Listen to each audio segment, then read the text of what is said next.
2019년 5월 북괴가 두 차례나 미사일 도발을 했습니다. 2019년 5월 4일 첫 번째 미사일 도발을 했고 원산 부근에서, 그 다음에 2019년 5월 9일 이제는 그 반대편 서해안 쪽 이쪽에서 두 번째 도발을 했습니다. 그런데 5월 9일 미사일 발사로 북괴의 이 새로운 미사일이 대한민국 남해안까지, 다시 말해서 우리 대한민국 전역 어디든지 다 공격당할 수 있게 되었다. 이것을 알게 되었습니다. 전문가들은 500km 이상의 거리까지 공격이 가능하다. 그래서 임의지역으로 잡았을 때 이렇게 반지름을 500km 이렇게 잡게 되면 이 원이 그려지는데 원 내부 어디든지 타격이 가능하다. 이렇게 분석을 하고 있습니다. 5월 4일 첫 번째 미사일 도발을 했을 때는 큰일 났다 하면서 수원, 용인, 평택까지도 위험하다. 이렇게 우리 국내에서 보도를 했습니다. 그런데 5월 9일 여수, 부산, 제주도를 제외한 전역이 위험하다. 이렇게 된 것이죠. 2000년부터 지금까지 친북 정권, 좌파, 그리고 평화론자들 덕분에 대한민국은 이제 전방과 후방을 구분할 수 없게 되었습니다. 이제 전국이, 대한민국 전역이 전방으로 된 것이죠. 게다가 5월 4일 1차 발사에서 5월 9일 2차 발사가 있고 나서, 두 번째 도발이 있고 나서 우리가 알게 된 정보의 내용이 확연히 달라졌습니다. 1차 발사 후에는 이런 이야기가 나왔죠. 미사일이 발사된 후에 궤도가 수정되는 모습을 볼 수 있었다. 이것은 러시아산 탄도미사일 이스칸다르와 유사하다. 이런 이야기가 나왔습니다. 그런데 2차 발사 후에는 그 내용이 완전히 달라진 것을 알 수 있습니다. 조너선 맥도웰 박사, 그의 말을 요약하면 이렇게 됩니다. 이 5월 9일에 발사한 이것을 기준으로 보았을 때 북괴의 이 신형 미사일은 차량에 탑재할 수 있는 이동형이다. 그리고 5월 4일 이후 5월 9일 이 짧은 기간에 다시 다른 곳에서 발사됐다. 그런 이야기를 하면서 이러한 발사 기간의 간격을 토대로 판단하건대 이 미사일의 연료는 고체 연료형인 것을 알 수 있다. 이것이 어떤 의미가 있느냐? 연료가 고체 연료일 경우에는 이쪽에서 북괴의 움직임을 탐지할 수 있는, 그러한 탐지를 해서 예측할 수 있는 시간이 없다고 봐야 한다. 그런 겁니다. 예측이 훨씬 더 어려워졌다. 사실은 거의 불가능할 정도다. 지금까지 기준으로 하고 있는 그것이 연료 충전하는 과정에서 우리가 예측을 했던 것이기 때문에. 그리고 중요한 점은 또 이런 이야기를 합니다. 이 신형 미사일은 탄도, 궤도를 따라 날아간 것이 아니다. 이것은 비행과 조종이 가능하고 그래서 좌우 이동이 가능하다. 그것을 알 수 있다. 다시 말해서 궤도 추적이 불가능하다. 이렇게 밝힌 것입니다. 그러면 이것이 어떤 의미가 있는가? 확실한 것은 이 신형 미사일은 일단 남한 공격용이다. 우리 대한민국을 치기 위해서, 대한민국을 공격하기 위한 것이다. 그것을 알 수 있습니다. 이 붉은 원 안이 지금으로서는 500km 정도 잡았을 때 이곳이 타격 목표다. 그러니 확실히 대한민국이다. 이렇게 되겠죠.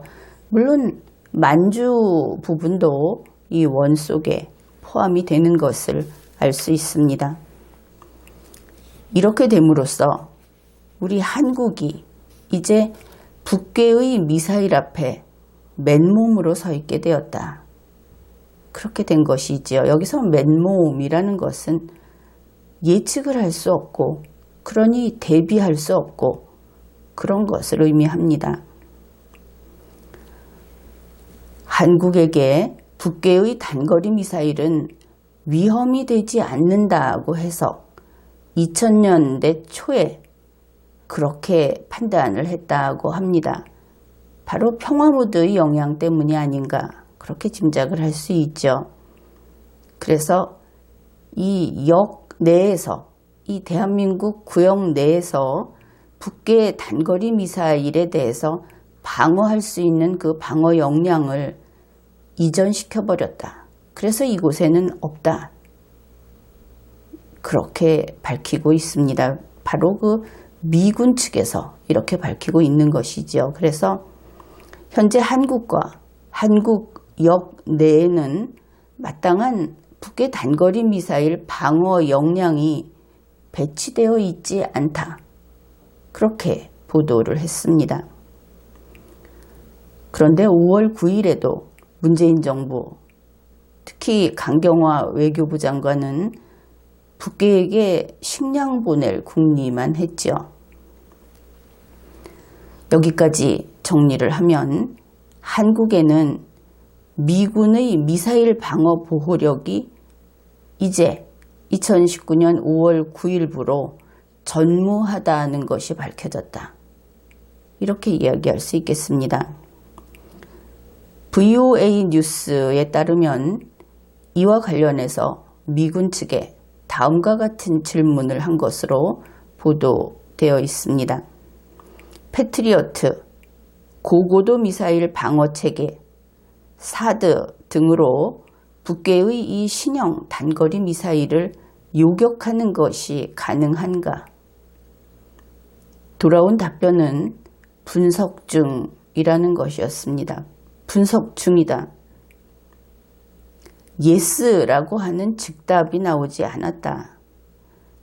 패트리어트, 고고도 미사일 방어체계, 사드, 말만 들어도 우리가 자랑하는 믿음직한 신무기다, 첨단 무기다, 혹은 그런 장비다, 이렇게 이야기할 때 우리가 들었던 그런 이름들입니다. 그런데 예스라는 답이 안 나온다. 최대 위기라는 것을 느끼게 되죠. 이와 관련해서 전문가들은 이번 북괴의 신형 단거리 미사일은 요격하는 것이 불가능하다고 본다. 이렇게 이구동성으로 평가를 하고 있습니다. 문재인과 국방부 장관은 이 땅에 평화가 왔다고 하면서 평화의 미소를 전 국민에게 매번 보여주고 있습니다. 그러나 현실은 이렇죠. 국민 여러분, 이제 북괴의 미사일은 문재인과 우리 국군에게 맡기고 편안히 생업에 종사할 수 있는 그런 때가 아니다. 그것을 깨달아야 하겠습니다.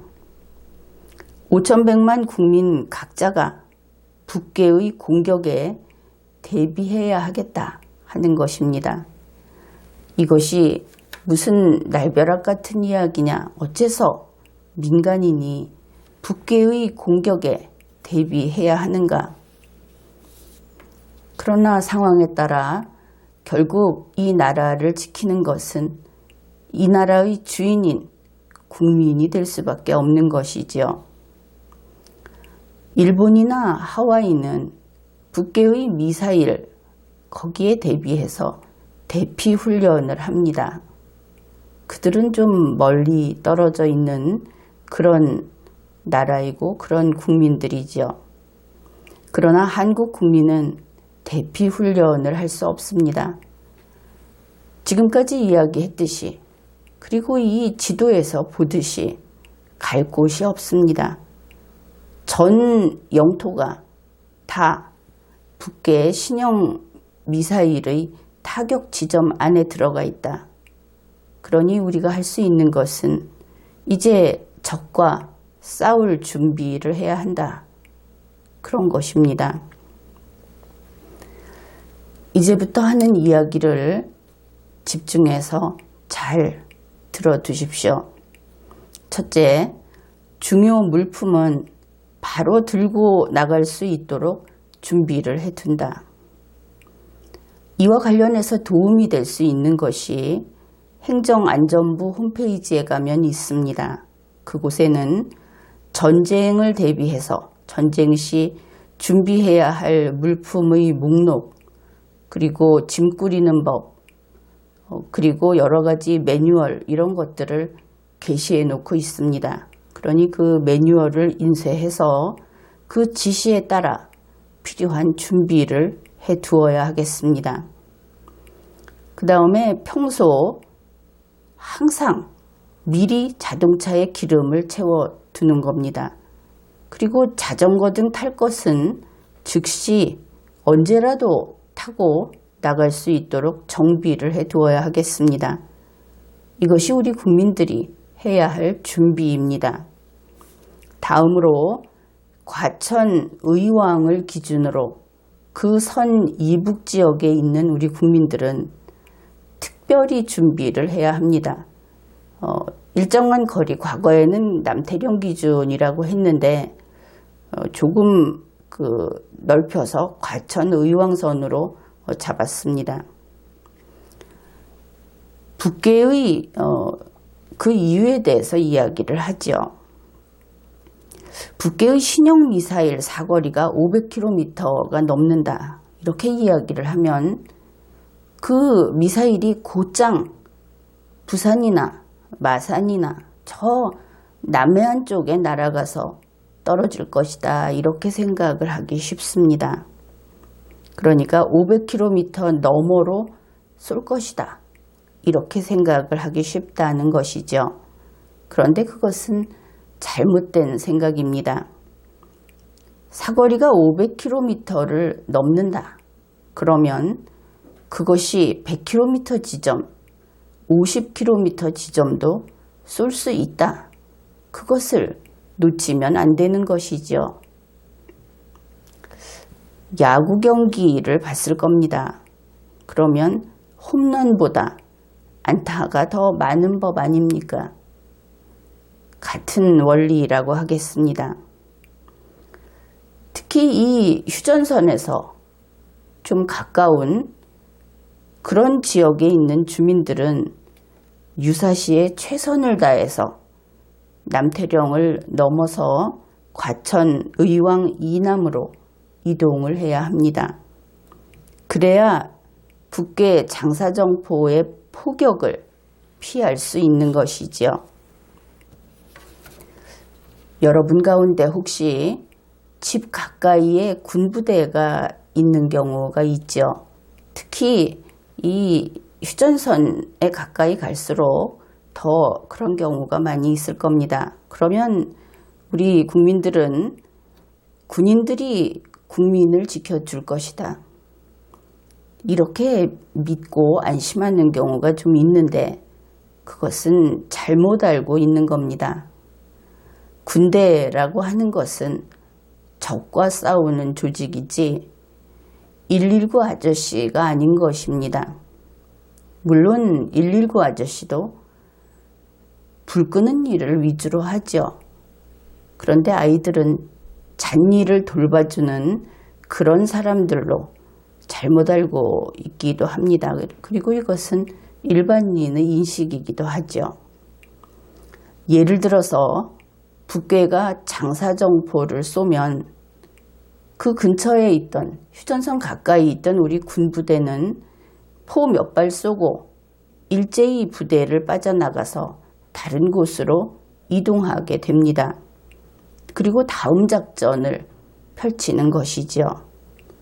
군대는 부대와 부대 시설과 주민을, 국민을, 개인을 지키는 조직이 아닙니다. 북괴가 도발을 하게 되면 우리 전 국민은 북괴와 직접 싸워야 합니다. 이것은 과거에만 그랬던 것이 아니고 22세기, 23세기가 돼도 이것은 변함이 없는 원칙입니다. 남녀노소 구분 없이 각자 대한민국 국민 1인의 몫을 다해야 하는 것이죠. 과거 좌파 정권이 북괴의 핵 개발을 허용했듯이 지난 2년간 문재인 정부는 또다시 북괴의 가공할 신형 미사일 개발을 허용했다. 그것이 이제 확인이 된 겁니다. 엎질러진 물이기는 합니다. 그러나 결과는 바뀌지 않는 것이죠. 한 번 개발한 신형 미사일은 없었던 것이 되지 않습니다. 협약을 맺는다고 해서 못 쓰는 것이 되지도 않습니다. 북괴는 핵무기에 이어 우리나라 전역을 타격할 수 있는 무기를 가졌다. 이것이 사실입니다. 게다가 현재로서는 국군, 주한미군 누구도 방어할 수 없는 무기라고 합니다. 보도에 근거하면 현재로서는 그렇습니다. 아무리 그렇더라도 우리는 대한민국과 대한민국 국민을 지켜야 합니다. 핵무기, 신형 미사일, 장사정포가 날아오는 전쟁터에서도 승패를 결정하는 것은 결국 최후에 살아남는 인간이 누구냐? 바로 그 인간에 따라 정해지는 겁니다. 국민 여러분, 여러분은 북괴군 한 명이라도 더 무찌르겠다는 각오를 다져야 합니다. 그리고 싸워서 이겨야 합니다. 2019년 5월 9일 이후 한국 미사일 방어 체계는 어떤가? 전문가의 의견에 따르면, 그리고 현재의 보도에 따르면 무력화되었다. 이것이 사실입니다. 이제 이렇게 북괴의 신형 미사일은 완성되었다고 알려졌습니다. 그렇다면 트럼프 대통령은 안 그래도 위험한 영토였던 대한민국에 이제 이곳이 더 위험해진 그런 땅이 되었는데 한국에 오면 안 되겠죠. 지금까지 리걸마인드 연구소였습니다.